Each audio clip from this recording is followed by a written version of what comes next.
আরব্য রজনী part 14। এবার দ্বিতীয় কালান্দার এগিয়ে এসে তার কাহিনী বলতে শুরু করে।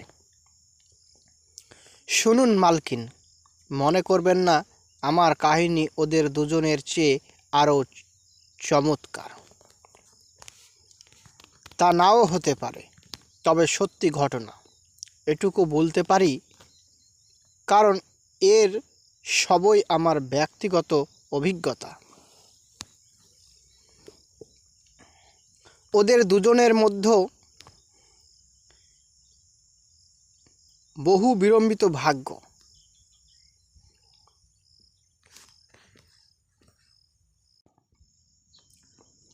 তবে ওদের দুজনের মতো অতটা না। আমার এই বাচকটা হারিয়েছে একমাত্র আমার নিজের দোষে। এর জন্য অন্য কাউকে দোষ দিতে পারি না। আমি এক বাদশাহ, আমার বাবাও ছিলেন বাদশাহ। আমার বাবা কাশিব যখন মারা গেলেন, আমি তখন সিংহাসনে বসি।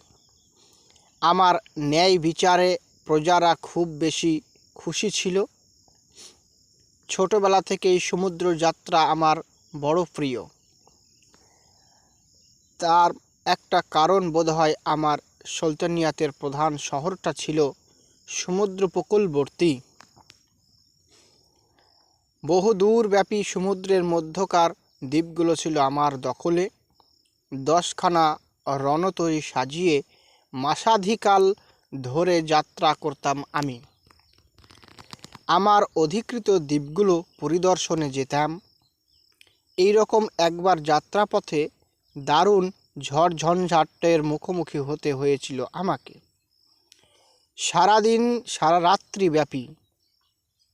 রাত্রি অবসান হলো, ঝড়ও থামলো, আবার হাসি ঝলমল দিন উপচে পড়ছে। কিন্তু আমি দেখলাম একটি ছোট্ট দ্বীপের চড়ায় এসে আটকে গেছে আমার জাহাজগুলো। সমুদ্র তখন শান্ত, অবোধ শিশুর মতন। তার ঘন নীল জলে কাব্যের গন্ধ। কে বলবে গত রাত্রে সংহার মূর্তি ধারণ করেছিল সে। দিন দুই সেই দ্বীপে একটু জিরিয়ে নিলাম, তারপর পাল তুলে পাড়ি দিতে থাকলাম আবার। 20 দিন কেটে গেল, তবু হারানো পথের নিশানা খুঁজে পেলাম না। তখন আমরা ভাসছি এক অজানা সমুদ্রে। দিশাহারা পাখির মতো নীড়ের সন্ধান চাই। ক্যাপ্টেনকে জিজ্ঞেস করলাম, আর কত দূর, কোথায় এলাম আমরা? উত্তর পেলাম না। জানি না, বলতে পারবো না। এ সমুদ্র পথ তার অচেনা। কখনো সে কোনো দিন আসেনি এই পথে। উপায়ান্তর না দেখে একজন ডুবুরিকে নামিয়ে দিলাম জলে। কিছুক্ষণ বাদে সে ফিরে এলো, বলল, সমুদ্রের ওধারে বড় বড় মাছ দেখলাম অনেক। আরও দূরে দেখতে পেলাম একটা পাহাড়।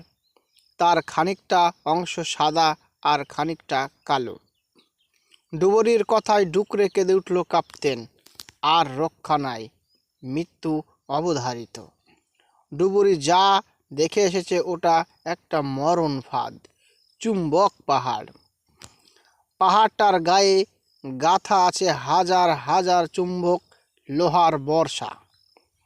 আমাদের জাহাজ ততই তার কাছে যেতে থাকবে, সেই চুম্বকের প্রচণ্ড আকর্ষণ হিড় হিড় করে টেনে নেবে, আর পাহাড়ের ধাক্কায় চুরমার হয়ে যাবে জাহাজগুলো। মৃত্যুর দিন ঘনিয়ে এসেছে আমাদের। এখন আল্লাহর নাম জপ ছাড়া আর কোনো পথ নাই। জাহাপনা, আগামীকালই আমরা পাহাড়ের দুর্বার আক্রমণে প্রাণ হারাব। সবাইকেই মরতে হবে, কেউ বাঁচতে পারবে না। এ পর্যন্ত যত নাবিক পথ হারিয়ে এই পাহাড়ের আকর্ষণ আওতায় গিয়ে পড়েছিল, তারা কেউ ফেরেনি। আমাদেরও আর ফেরা হবে না। ক্যাপ্টেনের দু গাল বেয়ে বেয়ে চলেছে জলের ধারা। অসহায় শিশুর মতো ফুপিয়ে ফুপিয়ে কাঁদতে থাকে। কাঁদতে কাঁদতেই আবার বলে, ওই পাহাড়ের চূড়ায় একটা গম্বুজ আছে, 10টা পেতলের খুঁটির ওপর সেই গম্বুজ, আর গম্বুজের ওপর রয়েছে এক ঘোড় সরোয়ার, ব্রোঞ্জের তৈরি, এক হাতে ঢাল অন্য হাতে তলোয়ার, দেহে বর্ম, মাথায় শিরস্থান, রণসাজে সজ্জিত এক যোদ্ধা। সীসার ফলকে উৎকীর্ণ করা এক দৈববাণী, আটা আছে তার বুকে, শুনুন শাহজাদা। লোকে বলে ওই পাহাড়ের চূড়ায় যতদিন ওই ঘোড় সরোয়ার ওইভাবে অবস্থান করবে ততদিন কোনো জাহাজের নিস্তার নাই। তার আকর্ষণ আওতায় মধ্য পড়লেই প্রচণ্ড বেগে টেনে নিয়ে খান খান করে দেবে। এইভাবে কত যে জাহাজ টুকরো টুকরো হয়ে গেছে, কত শত সহস্র নাবিক প্রাণ হারিয়েছে তার ইয়াত্তা নেই। এই ঘোড় সওয়ারকে ওখান থেকে ফেলে দিতে না পারলে এমনি ধ্বংসের তাণ্ডব চলতেই থাকবে। মৃত্যুর আশঙ্কায় কাপ্তেনের দেহে কাঁপুনি ধরে যায়। আমরাও সকলে ভয়ে আতঙ্কে হিম হয়ে যাই। মৌত অনিবার্য, তার কাছে আত্মসমর্পণ ছাড়া ভিন্ন পথ নাই। হায় আল্লাহ, কি এমন পাপ করেছিলাম যার জন্য বিদেশ বিভুঁয়ে এইভাবে বেঘরে জান কবুল করতে হচ্ছে। পরদিন প্রত্যুষে কাপ্তেন জানালো, সেই গোষ্ঠী কালো চুম্বুক পাহাড়ের কাছে এসে পড়েছি আমরা। কয়েক মুহূর্তের মধ্যে জাহাজগুলো ভেঙে গুড়িয়ে যাবে। আল্লাহর নাম নাও সবাই। প্রচণ্ড শব্দে জাহাজগুলো ভেঙে চুরমার হয়ে গেল। উত্তাল ঢেউয়ের ফলই নাচনের মধ্য পড়ে কে কোথায় হারিয়ে গেলাম। কিছুই ঠাউর করতে পারলাম না। কে মরল আর কে বেঁচে থেকেও মৃত্যুর সঙ্গে পাঞ্জা লড়তে লাগলো, তার কোনো হদিশই করতে পেলাম না। সারাটা দিন অশান্ত ঢেউয়ের মুখে মুখে ওঠানামা করতে করতে নাম না জানা ঠিকানার উদ্দেশ্যে ভেসে চলেছি। যারা বেঁচে আছি তখনও। সে কি দুর্যোগ, সে কি নিদারুণ ঝড় ঝঞ্ঝাটের এলোপাথাড়ি হাওয়ার দাপটে উত্তাল তরঙ্গমালা ভেঙে চুরে প্রচণ্ড জলোচ্ছ্বাসে পরিণত হতে লাগলো। আর কিছু মনে নাই, অজ্ঞান হয়ে গেছি। রাখে কৃষ্ণ, মারে কে, আল্লাহই বাঁচালেন। সে যাত্রা যখন জ্ঞান ফিরল, দেখি সেই পাহাড়টার নিচে এক বাড়ির চূড়ায় আটকে আছি আমি। জলোচ্ছ্বাসের প্রচণ্ড আঘাতে মরিনি, হাঙর কুমিরেও খাইনি। আশ্চর্য, সবই আল্লাহর দোয়াই। উঠে দাঁড়ালাম, দেখলাম সামনের একটা পথ সোজা হয়ে উঠে গেছে পাহাড়ের মাথায়। খোদা ভরসা করে উপরে উঠতে লাগলাম। এই সময় রাত্রি ভোর হয়ে আসছে দেখে শাহরাজাদ গল্প থামিয়ে চুপ করে বসে রইল। পরদিন পঞ্চদশ রাত্রি শাহরাজাদ গল্প শুরু করে। তৃতীয় কালান্দা তার জীবন কাহিনী বলে চলেছে। আর শুনছে সেই 3 বোন, কুলি ছেলেটা তার সঙ্গী, আর 2 কালান্দার, খলিফা হারুন অল রশিদ, উজির জাফর দেহরক্ষী, আর সেই 7 জন নিরস্ত্র নিগ্র প্রহরী। সশস্ত্র নিগ্র প্রহরী। আল্লাহর কি অপার মহিমা! আমি যখন সেই খাড়াই পথ বেয়ে পাহাড়ের মাথায় উঠে চলেছি, তখন হঠাৎ হাওয়ার দিক পরিবর্তন হয়ে গেল এবং সেই হাওয়ার আনুকূল্যে তর তর করে উঠে যেতে পারলাম ওপরে।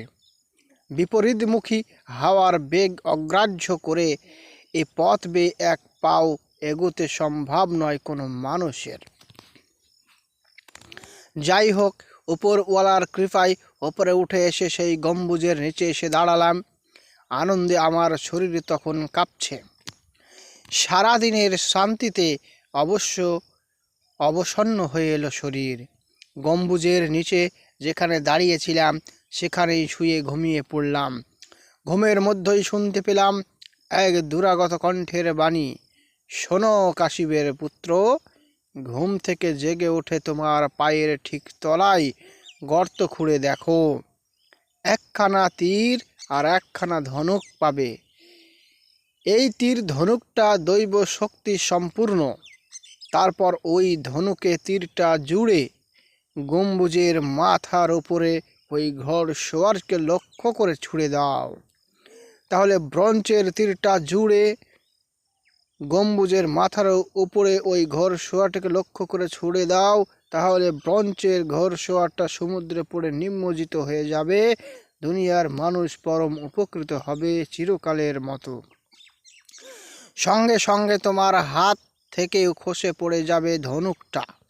যে গর্ত খুঁড়ে তুলেছিলে সেই গর্তেই ধনুকটা রেখে মাটি চাপা দিয়ে দিও। এরপর সামনে তাকালে দেখতে পাবে সমুদ্রের জল ফুলে উঠছে।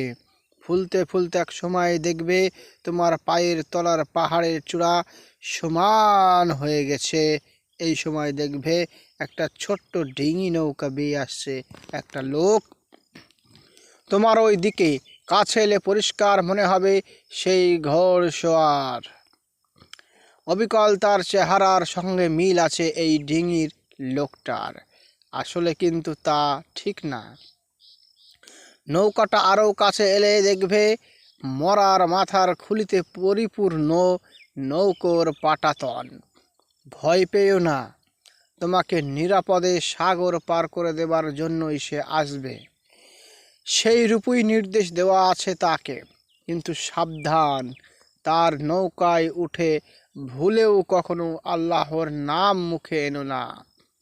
নৌকায় উঠলে সে একটানা 10 দিন সমুদ্র পাড়ি দিয়ে তোমার দেশের চেনা শান্ত নিরাপদ সমুদ্র এলাকায় পৌঁছে যাবে। সেখানে দেখবে সওদাগরের এক নৌকা, তারা তোমাকে তুলে নিয়ে তোমার গন্তব্যস্থানে পৌঁছে দেবে। কিন্তু আবারও বলছি, ভুলেও কখনো তাদের সামনে আল্লাহর নাম উচ্চারণ করবে না।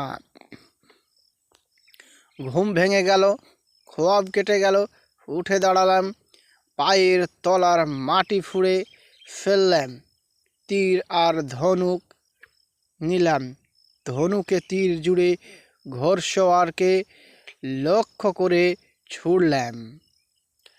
প্রচণ্ড এক শব্দে নিচে সমুদ্রের জলে পড়ে গেল মূর্তিটা।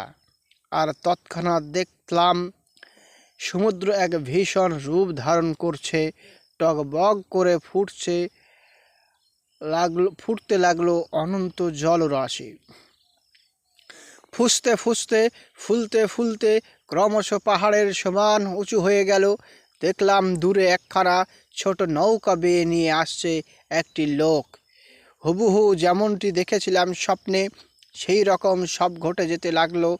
নৌকাটা কাছে আসতে দেখলাম ঠিক ওই ঘোড়সওয়ারের মতো, কিন্তু স্বপ্নে জেনেছিলাম দেখতে একরকম হলেও ওরা এক না। আমার হাত থেকে ধনুকটা খসে পড়ে গেছে মাটিতে। ওই গর্তটায় রেখে মাটি চাপা দিয়ে উঠলাম। নৌকাটা ততক্ষণে আরও কাছে, একেবারে আমার সামনে এসে থেমে গেছে। দেখলাম লোকটার এক হাতে অনেকগুলো মরার মাথার খুলি। আর কি আশ্চর্য, যদিও নৌকো বাইছে, লোকটা কিন্তু রক্ত মাংসের মানুষ না, পেতলের তৈরি এক মানুষের মূর্তি। তার বুকে আটা এক সীসার ফলক, তাতে উৎকীর্ণ করে লেখা আছে এক দৈববাণী। আমি কোনো কথা না বলে নৌকায় উঠে বসলাম। সেই পিতলের মানুষটা বেয়ে চলল নৌকাটা। 1, 2, 3 এইভাবে 10টা দিন কেটে গেল। অবশেষে দেখলাম আমাদের দেশের চেনা জানা সমুদ্রে এসে পড়েছি। আনন্দে উল্লাসে আমি তখন আত্মহারা। আল্লাহর কাছে কৃতজ্ঞতা জানিয়ে বললাম, আল্লাহ তোমার মহিমা অপার। তোমার দোয়াতেই আমি আমার জীবন ফিরে পেয়েছি। আজ আমার নিজের দেশের মুখ দেখতে পেয়েছি। তুমি সর্বশক্তিমান একমাত্র ঈশ্বর। তোমাকে ছাড়া আর কোনো অলৌকিক শক্তিতে আমার আস্থা নাই। তুমি একমাত্র পথ। আমার মুখের কথা মুখেই রয়ে গেল। দেখলাম সেই পিতলের মূর্তিটা বা হাত দিয়ে তুলে সমুদ্রের জলে ছুঁড়ে দিল আমাকে। তারপর নৌকাটা নিয়ে নিমেষে উধাও হয়ে গেল কোথায়। আমি খুব ভালো সাঁতারু, সমুদ্রের নীল জলে গা ভাসিয়ে দিলাম। এইভাবে সারাটা দিন কেটে গেল। আমার হাত পা অবশ হয়ে আসতে লাগলো। ভয় হলো এবার মৃত্যু অনিবার্য। আল্লাহর নাম স্মরণ করতে লাগলাম। সন্ধ্যা ঘনিয়ে এসেছে। এমন সময় মসজিদে চূড়ার মতো উঁচু উত্তাল ঢেউ এসে ভাসিয়ে নিয়ে চলল আমাকে সমুদ্র উপকূলের দিকে। তারপর এক সময় অনুভব করলাম আমাকে তীরে ছুঁড়ে দিয়ে ঢেউটা আবার সমুদ্রে ফিরে গেছে। বুঝলাম এও তারই এক মহিমা। সমুদ্র সৈকতে উঠে এসে জামা কাপড় খুলে শুকোতে দিয়ে বালির ওপর শুয়ে ঘুমিয়ে পড়লাম। সকালে উঠে শুকনো জামা কাপড়গুলো পরে সামনে চেয়ে দেখি এক সবুজ শস্যক্ষেত্র। আনন্দে নেচে উঠল মন। এপাশ ওপাশ চক্কর দিয়ে ঘুরে ঘুরে দেখতে লাগলাম। যেদিকে তাকাই শুধু জল আর জল আর জল। সমুদ্রের মধ্যে ছোট্ট একটা দ্বীপে দাঁড়িয়ে আছি আমি। একটা জায়গায় বসে পড়লাম। আমার অধম অদৃষ্টের কথা চিন্তা করতে লাগলাম। নিজেকে এত হতভাগা মনে করতে লাগলাম। একটা ভুলের জন্য এত কষ্ট সহ্য করতে হলো আমাকে। ঠিক করলাম এবার থেকে সাবধানে চলতে হবে, দেখে শুনে সাবধানে চলতে হবে। অদৃষ্ট যখন সাথ দিচ্ছে না তখন বিপদ আপদ আসতে পারে। এমন সময় নজরে এলো একখানা জাহাজ এই দিকেই আসছে। না জানি আবার কোন বিপদ হয়। এইভাবে একটা গাছের ওপর উঠে গিয়ে নিজেকে আড়াল করে নিলাম পাতায় ঢেকে। জাহাজটা এসে নোঙর করলো। জনা দশেক নফর নামলো। সবাইয়ের হাতে একখানা করে মাটি কাটা কোদাল। ওরা ওই শস্য ক্ষেত্রের এক পাশে গিয়ে দাঁড়ালো। কি যেন একটা খুঁজতে লাগলো। তারপর একটা জায়গায় মাটি কেটে গর্ত করতে থাকলো। আমি গাছের ডালে বসে দেখলাম। খানিকটা গর্ত করার পর একটা গুপ্ত দরজার সন্ধান পেল তারা। দরজার পাল্লা খুলে ফেলল। এরপর আবার তারা ফিরে গেল জাহাজে। নানা রকম দামি দামি খাবার দাবার মাথায় নিয়ে জাহাজ থেকে নেমে এলো। গুপ্ত দরজা দিয়ে নিচে নেমে গিয়ে সামানগুলো রেখে আবার ফিরে গেল জাহাজে। আবার নিয়ে এলো সাজ পোশাক ইত্যাদি। এইভাবে নানা রকম জিনিসপত্র নামিয়ে রেখে এলো মাটির নিচের সেই ঘরে। মোট কথা একটা খানদানি পরিবারের যা যা দরকার তার সব কিছুই ছিল তার মধ্যে। তারপর জাহাজ থেকে নেমে এলো জরা বার্ধক্য জীর্ণ এক থুরথুরে বৃদ্ধ একটা ফুটফুটে কিশোরের হাত ধরে। পিছনে পিছনে নফরগুলো, তাদের হাতে মণিমুক্তা খচিত সূক্ষ্ম কারুকার্য করা বাদশাহী শাল। ওরা সবাই সেই গুপ্ত দরজা দিয়ে নিচে নেমে গেল। কিছুক্ষণ বাদে সেই ছোট্ট কিশোর বালকটি ছাড়া আর সবাই উঠে এসে জাহাজ ছেড়ে দিয়ে চলে গেল। জাহাজটা যখন অনেক দূরে চলে গেছে, গাছ থেকে নামলাম আমি। ওই জায়গাটায় গিয়ে মাটিগুলো সরিয়ে গুপ্ত দরজাটা খুলে ফেললাম। পাথরের তৈরি সিঁড়ি বেয়ে নেমে গেলাম নিচে। এক সুরম্য অট্টালিকা। একটু এগোতেই চোখে পড়ল দামি মখমলের পর্দা দেওয়া একটা দরজা। পর্দা সরিয়ে ভিতরে পা রাখতে সাহস হলো না। ঝকঝকে তকতকে আনকরা বহু মূল্যবান পারস্য গালিচায় প্রকাণ্ড ঘরটার পুরো মেঝেটা মোড়া। সুন্দর সুন্দর সোফা, কোচ, টেবিল, আলমারিতে চমৎকার সাজানো গোছানো ঘরটা। মাথার উপরে কারুকার্য খচিত ঝাড়বাতি, টেবিলের ওপর সাজানো সুন্দর কাজ করা এক ফলের ঝাঁপি আর মিঠাই মন্ডার রেকাবি। তার মাঝখানে প্রকাণ্ড এক ফুলদানি। ওপাশে সোনার পালঙ্কে বসে সেই কিশোর বালক সোনার পাখায় হাওয়া খাচ্ছে। আমাকে দেখা মাত্র ভয়ে আঁতকে উঠল সে।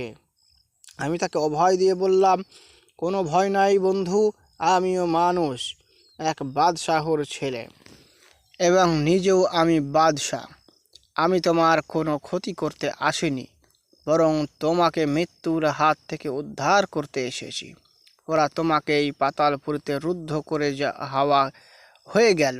এখান থেকে কোনোভাবেই তুমি বেরিয়ে বাঁচতে পারবে না, তাই আমি তোমাকে বাঁচাতে এলাম।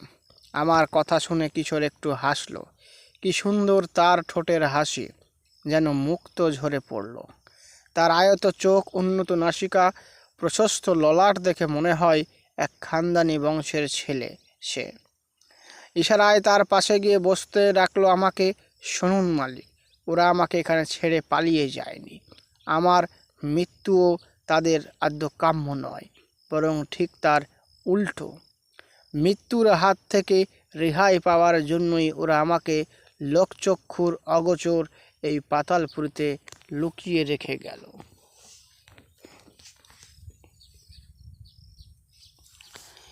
তুমি হয়তো আমার বাবার নাম শুনে থাকবে। তামাম দুনিয়ার মধ্যে সবচেয়ে সেরা জহুরি আমার বাবা। তার মতো ধনী লোক বোধহয় খুবই কম আছে। দুনিয়ার এমন কোনো সুলতান বাদশাহ নাই যার কাছে আমার বাবা হীরে জহরত বিক্রি করেনি। তার খ্যাতি নাম জগৎ জোড়া। বাবার বৃদ্ধ বয়সের সন্তান আমি। আমার জন্মের সময় এক সিদ্ধবাক গণৎকার বলেছিল, এই শিশু তার পিতামাতার জীবদ্দশাতেই মারা যাবে। এর বয়স যখন 15 হবে, সেই সময় বাদশাহ কাশিবের পুত্রের হাতে এর মৃত্যু ঘটবে। গণৎকার আরও বিস্তারিত বিবরণ রেখে গেছেন। এক সময় বাদশাহ কাশিবের পুত্র সমুদ্র যাত্রায় জাহাজডুবি হয়ে এক মিষ্টি পাথর ঘোড়সওয়ারকে সমুদ্রের জলে ফেলে দিয়ে চিরকালের মতো হাজার হাজার নাবিকের প্রাণ বাঁচাবে। আমার বাবা সেই 15 বছর ধরে আমাকে খুব সাবধানে চোখে চোখে রেখে মানুষ করেছে। কয়েকদিন হলো খবর ছড়িয়েছে কাশিবের পুত্র সেই পাহাড়ে উঠে পিতলের ঘোড়সওয়ারকে জলে ফেলে দিয়েছে। এই খবর শোনার পর থেকে আমার মা বাবার চোখে ঘুম নাই। এই কটা দিনের মধ্যে আমার বাবার শরীর বার্ধক্য একেবারে ভেঙে পড়েছে। দেখলে চেনা যায় না এমন। আমার মা কেঁদে অন্ধ হয়ে গেছে, নাওয়া খাওয়া বন্ধ করে দিয়েছে। গণৎকারের ভবিষ্যৎবাণী শোনার পর থেকেই বাবার চিন্তা, কি করে আমাকে কাশিবের পুত্রের হাত থেকে রক্ষা করবে। অনেক ভেবে চিনতে শেষে এই নির্জন দ্বীপে মাটির তলায় এই প্রাসাদপুরী বানিয়ে রেখেছে সে। 15 বছর বয়সের সময় যাতে সে লোক চক্ষুর আড়ালে এখানে এনে আমাকে লুকিয়ে রাখতে পারে। কাশিবের পুত্র সেই পিতলের ঘোড়সওয়ারকে জলে ফেলে দিয়েছে, তাই আজ আমাকে এখানে লুকিয়ে রেখে গেল। গণৎকারের ভবিষ্যৎবাণীতে বলা হয়েছিল ঘোড়সওয়ারকে জলে ফেলে দেবার 40 দিনের মধ্যে এই ঘটনা ঘটবে। তাই বাবা আমাকে 40 দিনের জন্য এখানে লুকিয়ে রেখে গেল। বাবার এবং আমার নিজেরও বিশ্বাস, এই দুর্দিগম্য পাতালপুরীর সন্ধান কিছুতেই পাবে না সে। রাগে কাঁপতে লাগলো আমার শরীর। কি মিথ্যবাদী ভণ্ড এই সব গণৎকারগুলো! নিরীহ মানুষের মনে এরা আতঙ্ক জাগিয়ে তোলে। এই বেটাদেরই খুন করা দরকার। এমন সুন্দর ফুলের মতো এক কিশোর, নিষ্পাপ নির্মল, তাকে কিনা আমি হত্যা করব? গাঁজাখুরি বানানো একটা গল্প শুনিয়ে ভয় ধরিয়ে দিয়েছে এদের মনে। এই বালকের জীবন রক্ষার জন্য যদি প্রয়োজন হয় আমার জীবনও তুচ্ছ করে দিতে পারি। শয়তান গণৎকারটাকে পেলে একবার শুনিয়ে দিতাম সে কথা। গলা চড়িয়ে বেশ জোরেই বললাম, শোনো বাছা, ওপরে আল্লাহ আছেন। তোমার মতো একটা ফুলের কুড়িকে ছিঁড়ে ফেলবে কেউ, তা তিনি কিছুতেই হতে দেবেন না। আমি তোমাকে কথা দিচ্ছি, সে যেই হোক, তোমাকে যে হত্যা করতে আসবে তাকে আমি হত্যা করব আগে। আমাকে না মেরে তোমাকে ছুঁতে পারবে না কেউ। আমি তোমার পাহারাই, তোমার সঙ্গে বাস করবে এই 40 দিন, দেখি কে তোমাকে মারে। তারপর 40 দিন কেটে গেল। তোমার বাবার অনুমতি নিয়ে তোমাকে সঙ্গে করে আমার দেশে যাব। তুমি হবে আমার প্রাণের বন্ধু। তোমাকেই আমি বসিয়ে যাব আমার সিংহাসন। জহুরির ছেলে খুশি হলো খুব, বিনীতভাবে ধন্যবাদ জানালো আমাকে। আমার ওপর তার গভীর আস্থা লক্ষ্য করে আনন্দ হলো মনে। অনেক গল্প কাহিনী শোনালাম তাকে, সেও শোনালো। খুশিতে ভরে গেল আমাদের মন। নানা রকম খানাপিনা করলাম, এত খাবার দাবারে ঘর ভর্তি যে শখানেক লোক সারা বছর ধরে খেয়েও তা ফোরাতে পারবে না। আমার ব্যবহারে মুগ্ধ হলো কিশোর। তাকে যে আমি গভীর ভালোবাসার চোখে দেখছি সে কথা বুঝতে বেশি দেরি হলো না তার। সারা রাত বেশ নিশ্চিন্তে ঘুমোলো সে। আমিও সকালে উঠে হাত মুখ ধুয়ে দুজনে নাস্তা করলাম। তারপর নানা রকম মজার কিস্সা শোনালাম তাকে। খেলাধুলা করলাম অনেকক্ষণ ধরে। তারপর সুগন্ধি আতর দেওয়া জলের চৌবাচ্চায় অবগাহন করে গোসল করলাম আমরা। দুপুরের খানাপিনা সেরে একটু বিশ্রাম করে আবার শুরু হলো আমাদের গল্প। খেলা। রাত্রিবেলায় পরিপাটি করে বিছানা পেতে দিলাম তাকে। দুজনে একসঙ্গে বসে মাংস, রুটি, মাখন, ফল, দুধ, মধু, মিঠাই, মন্ডা দিয়ে রাতের আহার শেষ করে ঘুমিয়ে পড়লাম। দিনের পর দিন এইভাবে খেলাধুলা হাসি হুল্লোড়ের মধ্য দিয়ে কেটে যেতে লাগলো। তার মা বাবার অদর্শন আর মরণভীতি সব ভুলিয়ে দিলাম আমার বন্ধুসুলভ ব্যবহার দিয়ে, আমার আন্তরিকতা দিয়ে। এইভাবে কি করে 40টা দিন কেটে গেল আমিও টের পাইনি, সেও বুঝতে পারেনি। সেদিন সে ফিরে যাবে তার দেশে, তার বাবা আসবে তাকে নিয়ে যেতে। সকালে উঠেই এক হাঁড়ি গরম জল বসালাম। গরম জল ঠান্ডা জল মিশিয়ে খুব আচ্ছা করে ঘষে মেজে স্নান করালাম তাকে নিজের হাতে। খুব ভালো করে দামি সাজ পোশাক সাজালাম, আতরের খুশবু ছড়িয়ে দিলাম তার গায়ে। পালঙ্কের ওপর শুয়ে শুয়ে সে ভাবছে বাবা আসবে, সে চলে যাবে। আর আমি ভাবছি এ কদিনের দোস্ত আমার কোথায় হারিয়ে যাবে। মনটা বেশ খারাপ হয়ে যায়। তন্ময় হয়ে কি ভাবছে দেখে আমি কথা বললাম, কি গো সাহেব, কি খাবে বলো? ছেলেটা বলল, তরমুজ খাবো। একটা বড় সড়ো পাকা তরমুজ নিয়ে এলাম। পালঙ্কের ওপাশের দেওয়ালে টাঙানো ছিল একখানা ছুরি। তরমুজটা কাটবো বলে ছুরিটা নামিয়ে আনার জন্য উঠে দাঁড়ালাম পালঙ্কের ওপর। কাটায় ঝোলানো ছুরিটা খুলে হাতে নিয়েছি। এমন সময় ঘটল সেই কাণ্ডটা। ছেলে মানুষের খেয়াল, দুষ্টুমিতে ভরা মন। আমি যখন নাগালের খানিকটা উপরে ঝোলানো সেই ছুরিটা হাতের মুঠোয় খুলে নেবার জন্য কসরত করছি, তখন তা দেখে হয়তো বা শিশু সুলভ সারল্য মজা অনুভব করছিল ছেলেটা। আমার উঁচু হয়ে যাওয়া পায়ের গোড়ালিতে সুরসুরি দিল। ওই অবস্থায় আমার কি দশা হয় তাই দেখার মজাই পেয়ে বসেছিল তাকে। অতর্কিতে তার কাতুকুতুর জন্য আদৌ প্রস্তুত ছিলাম না আমি। চমকে উঠে পাটা সরিয়ে নিতে গিয়েই শরীরের ভারসাম্য রক্ষা করতে না পেরে হুমড়ি খেয়ে পড়ে গেলাম ছেলেটার ওপর। চিত হয়ে শুয়েছিল সে। আমার হাতের সান্নিধ্য ছোড়া আমূল বৃদ্ধ হয়ে গেল তার বুকে, আর সঙ্গে সঙ্গেই তার মৃত্যু হয়ে গেল আমার ওই হাতের ওপর। মালকিন, তখন আমার কি অবস্থা একবার কল্পনা করুন। আমি প্রায় উন্মাদ হয়ে গেছি। নিজের জামা কাপড় নিজেই ছেড়ে কুটি কুটি করতে লাগলাম।